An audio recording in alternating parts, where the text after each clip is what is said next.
Hi, നമ്മൾ വണ്ടി ഓടിക്കുന്ന സമയത്ത് നമ്മൾ ഡ്രൈവിങ്ങിൻ്റെ ഇടയ്ക്ക് ഇതുപോലെ കുറച്ച് ആക്സിഡൻറ്റ്സ് വരാറില്ലേ? അപ്പോൾ എന്താ ഉണ്ടാവുക? കുറച്ച് ഇടി വഴക്ക്, അതുപോലെ തന്നെ നമ്മുടെ വണ്ടിയുടെ കുറച്ച് പെയിൻറ്റ് പോയിട്ടുണ്ടാവും. നമ്മുടെ കാരണം കൊണ്ടല്ലെങ്കിൽ നമ്മൾ മറ്റുള്ള വണ്ടിക്ക് പേയ്മെൻറ്റ് കൊടുക്കേണ്ടി വരും. ഇതുപോലെ ഒത്തിരി ഇഷ്യൂസ് നമ്മൾ ഫേസ് ചെയ്യാറുണ്ട് ഡ്രൈവിങ്ങിൽ. അപ്പോൾ അതിനുള്ള സൊല്യൂഷനായിട്ടാണ് നമ്മൾ വന്നിരിക്കുന്നത്.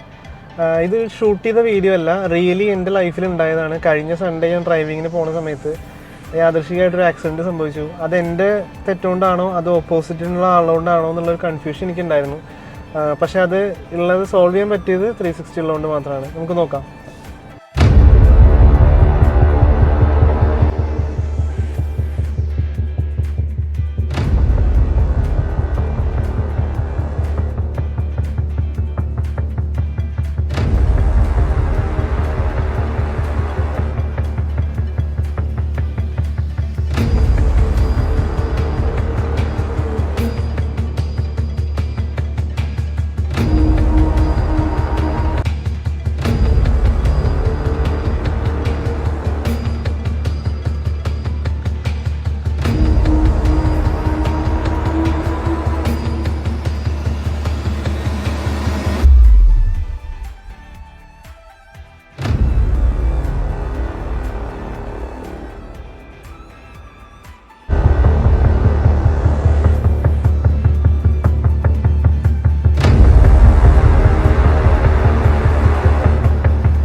അപ്പോൾ നിങ്ങൾ കണ്ടുല്ലോ, ഇതുപോലെ നമ്മൾ നിരന്തരം ഡ്രൈവിങ്ങിൽ ഏർപ്പെടുമ്പോൾ കുറേ ആക്സിഡൻസ് ഒക്കെ ഉണ്ടാവാറുണ്ട്.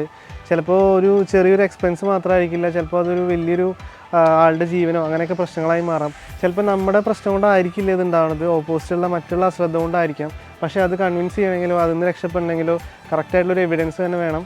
അതുകൊണ്ട് നിങ്ങൾ ഇൻസ്റ്റാൾ ചെയ്യുക 360, അതും നല്ല ക്വാളിറ്റിയിൽ ഇൻസ്റ്റാൾ ചെയ്യുക. This is Sreejil Kallingal, your auto consultant, Delta cars. By.